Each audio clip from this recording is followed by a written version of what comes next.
विस्तार से और सबसे पहले बात बड़ी खबर की। केंद्र सरकार के खिलाफ संसद में विपक्ष के पेश किए गए अविश्वास प्रस्ताव पर चर्चा हुई और चर्चा के बाद प्रधानमंत्री मोदी लोकसभा में जवाब देते भी नजर आए।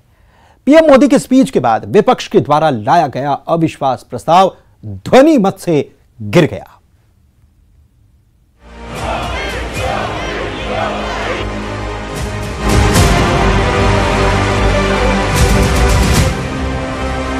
कांग्रेस कांग्रेस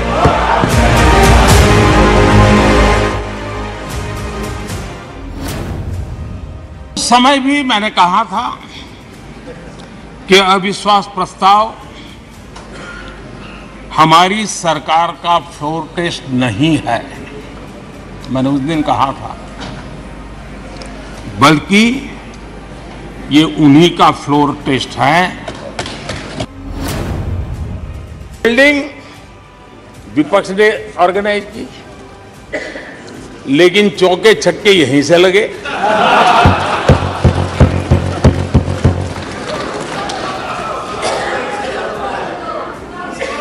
और विपक्ष नो कॉन्फिडेंस मोशन पे नो बॉल पर ही करते आगे चलता जा रहा है। इधर से सेंचुरी हो रही है, उधर से नो बॉल हो रहे हैं। जिनके वही खाते खुद के बिगड़े हुए हैं, वो भी हमसे हमारा हिसाब लिए फिरते हैं। बाबू को क्या हाल हो गया, उनकी पार्टी ने उन्हें बोलने का मौका नहीं दिया।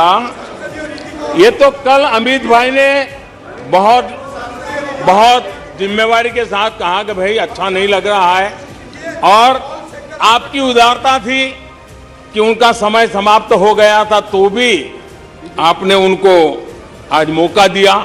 लेकिन गुड़ का गोबर कैसे करना, उसमें ये माहिर है।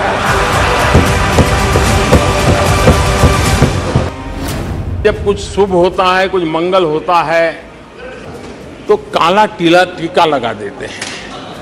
आज देश का जो मंगल हो रहा है चारों तरफ, तो मैं आपका धन्यवाद करता हूं कि काले टीके के रूप में, काले कपड़े में निकल के सदन में आकर के आपने इस मंगल को भी सुरक्षित करने का काम किया है।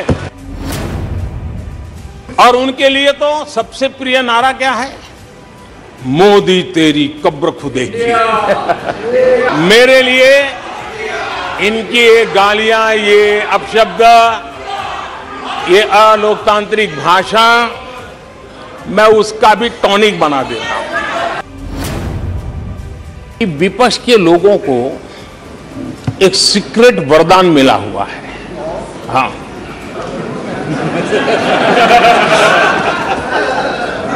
सीक्रेट वरदान मिला हुआ है जी। और वरदान ये कि ये लोग जिसका बुरा चाहेंगे उसका भलाई ही होगा।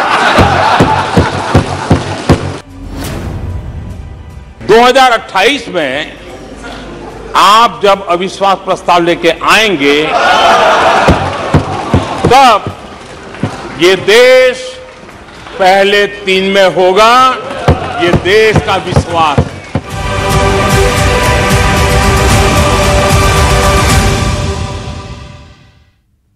चलिए बढ़ते हैं आगे।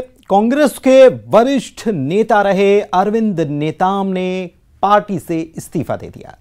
इसके बाद कांग्रेस लगातार उन पर निशाना साध रही है और उन पर पार्टी विरोधी गतिविधियों में शामिल होने के आरोप लगा रही है, जबकि बीजेपी नेताम को इस्तीफे को लेकर कांग्रेस को घेरने में लगी है।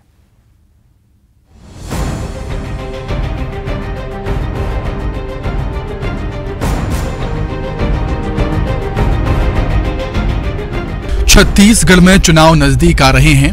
इससे पहले कांग्रेस को एक बड़ा झटका लगा है। पार्टी के वरिष्ठ आदिवासी नेता और पूर्व केंद्रीय मंत्री अरविंद नेताम ने कांग्रेस से इस्तीफा दे दिया।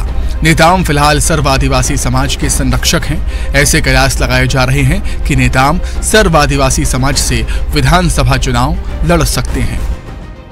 विश्व आदिवासी दिवस के अवसर पर मैंने इस्तीफा कांग्रेस पार्टी से दे दिया है, घोषणा कर दिया है और मैं आज दिल्ली में कांग्रेस ऑफिस में डिस्पैच कर रहा हूँ इस्तीफे को। तो एक कल फैसला वैसे मैं कर लिया था, इसलिए 9 अगस्त को हमने चुना। इसी दिन ठीक 1 साल पहले राज्य सरकार ने हमारे पेशा कानून में जो ग्राम सभा को अधिकार था जल जंगल जमीन पे, उस अधिकार को ख़त्म कर दिया। तो हमने सोचा यही दिन सही है कि अपनी प्रोटेस्ट के माध्यम से और अपनी जो व्यथा है उसके माध्यम से, इस्तीफे के माध्यम से अपना व्यक्त करें। अरविंद नेताम के इस्तीफे पर सीएम भूपेश बघेल ने निशाना साधा।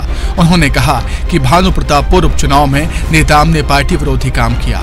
नेताम बीजेपी के हाथों में खेल रहे हैं। उन्होंने कहा कि उनकी लगातार बीजेपी के साथ बैठकें भी हो रही हैं। बहुत देर कर दिया उन्होंने।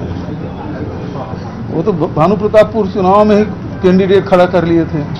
तो वैसे भी जो आदमी पार्टी के खिलाफ में काम करता वैसे ही अपने आप निष्कासित हो जाते, इस्तीफा देने की जरूरत नहीं थी उसको। पहले ही पार्टी विरोधी गतिविधि में वो संलिप्त थे और वो भारतीय जनता पार्टी के हाथ से खेल रहे हैं। वो शुरू से हमको मालूम है, उनकी बैठकें भी हो रही है और लगातार उनकी गतिविधि उस प्रकार से रही है। लेकिन वरिष्ठता को ध्यान में रखते हुए निष्कासन की कार्रवाई पार्टी ने नहीं किया। लेकिन वो कितने बार दल बदल चुके हैं, ये पहले निकाल देते तभी तक हो सकता है एक और दल बदलने की स्थिति आ जाती है। बीजेपी नेताम के इस्तीफे को लेकर कांग्रेस को घेर रही है। पूर्व मंत्री केदार कश्यप ने कहा है कि कांग्रेस ने आदिवासी समाज के साथ धोखा किया है। नेताम का इस्तीफा इसका प्रमाण है। केदार कश्यप ने कहा कि कांग्रेस की नीतियां आदिवासी विरोधी हैं। कांग्रेस राज में उनका अधिकार छिना है। अरविंद नेताम का जाना यही संदेश देता है। नेताम के इस्तीफे पर आप के प्रदेश उपाध्यक्ष आनंद मिरी का भी बयान आया। उन्होंने कहा कि कांग्रेस में आदिवासी नेताओं की पूछ परख नहीं हो रही है। कांग्रेस पार्टी ने हमेशा से आदिवासियों को अपमानित किया है, उनके साथ में धोखा किया है। कांग्रेस पार्टी की जितनी भी नीतियां हैं वो आदिवासी विरोधी रही है। आज कांग्रेस पार्टी के वरिष्ठ नेता माननीय श्री अरविंद नेताम जी ने कांग्रेस पार्टी को छोड़ा है, जो इस बात को प्रमाणित करता है कि कांग्रेस पार्टी किस तरीके से छत्तीसगढ़ में आदिवासियों के साथ में धोखा देने का काम कर रही है। इससे साफ जाहिर होता है कि कांग्रेस में आदिवासियों की कोई पूछ परख नहीं है, बिल्कुल अपमानित महसूस कर रहे हैं। और इससे ये साफ साफ हो जाता है कि कांग्रेस हो भाजपा हो, छत्तीसगढ़ के आदिवासियों की ये दोनों ही पार्टियों को कोई चिंता नहीं है। ये दोनों ही पार्टियां केवल इनको वोट बैंक समझती आई है अभी तक। अरविंद नेताम के इस्तीफे पर सियासी घमासान मचा हुआ है। कांग्रेस नेताम पर पार्टी विरोधी गतिविधियों में शामिल होने का आरोप लगा रही है, तो बीजेपी कांग्रेस पर आदिवासी विरोधी होने का आरोप लगा रही है और इसे नेताम के इस्तीफे की वजह बता रही है। Bureau report, news 18। भारत एशियाई शेरों का घर है, इनकी शान ही अलग है। पीएम मोदी ने वर्ल्ड लायन डे के मौके पर शेरों के संरक्षण के लिए किए जा रहे प्रयासों की तारीफ की है। रिपोर्ट देखिए।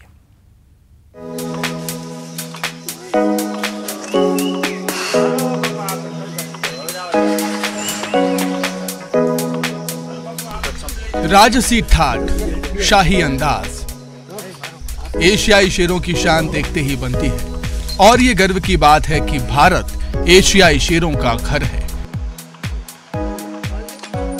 भारत इनके संरक्षण के लिए लगातार काम कर रहा है। वर्ल्ड लायन डे के मौके पर खुद पीएम मोदी ने ऐसे प्रयासों की सराहना की है। प्रधानमंत्री ने ट्वीट किया है जिसमें उन्होंने लिखा है, विश्व शेर दिवस उन प्रभावशाली शेरों का जश्न मनाने का एक अवसर है जो अपनी ताकत और भव्यता से हमारे दिलों को मोहित कर देते हैं।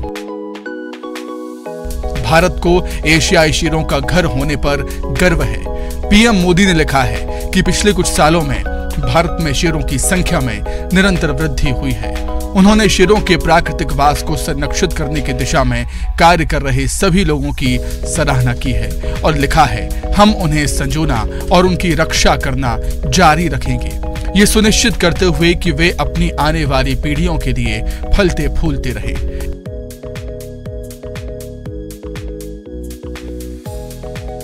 एशियाई शेर जो कभी ईरान से लेकर पूर्वी भारत तक पाए जाते थे, शिकार और निवास स्थान के नुकसान के चलते करीब विलुप्त हो गए थे।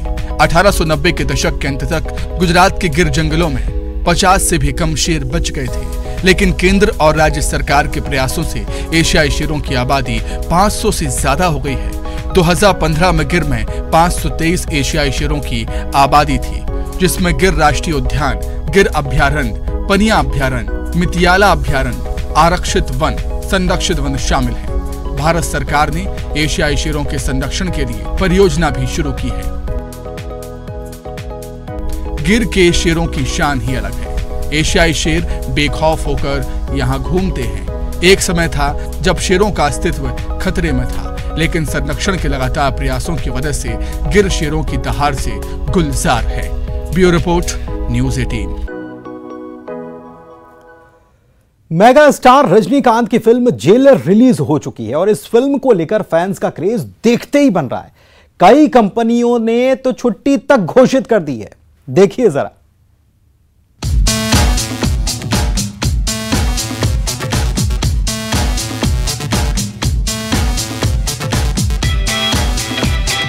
रजनीकांत की फिल्म जेलर रिलीज हो चुकी है और जैसा कि सुपरस्टार रजनीकांत की हर फिल्म के रिलीज पर देखने को मिलता है, इस बार भी उनका क्रेज देखते ही बन रहा है। यूं तो रजनीकांत की फैन फॉलोइंग पूरी दुनिया में है, लेकिन भारत में तो वो फैंस के दिलों पर राज करते हैं। कई राज्यों में रजनीकांत की फिल्म की रिलीज पर उत्सव सा माहौल। तमिलनाडु, कर्नाटक के साथ कई शहरों में फिल्म के सारे शो बुक हैं। टिकट ब्लैक में बिक रहे हैं। लोग टिकट के लिए 5-5 हजार रुपए तक देने को तैयार हैं।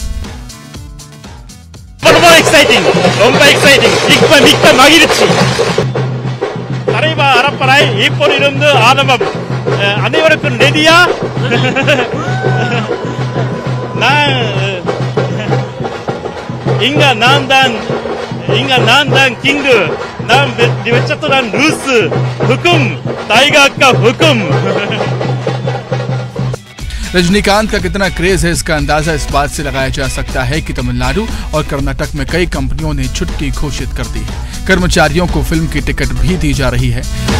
भारत ही नहीं, विदेशों में भी रजनीकांत की इस फिल्म के लिए भारी क्रेज है। अनुमान है कि जेलर अमेरिका में भी सबसे ज्यादा कमाई करने वाली इंडियन फिल्म बन जाएगी। फिल्म में रजनीकांत के साथ राम्या कृष्णन, जैकी श्रॉफ, तमन्ना भाटिया जैसे एक्टर अहम भूमिकाओं में हैं।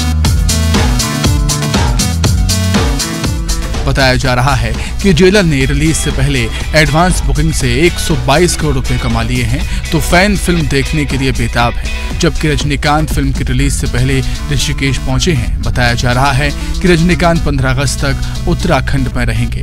Bureau report, news 18।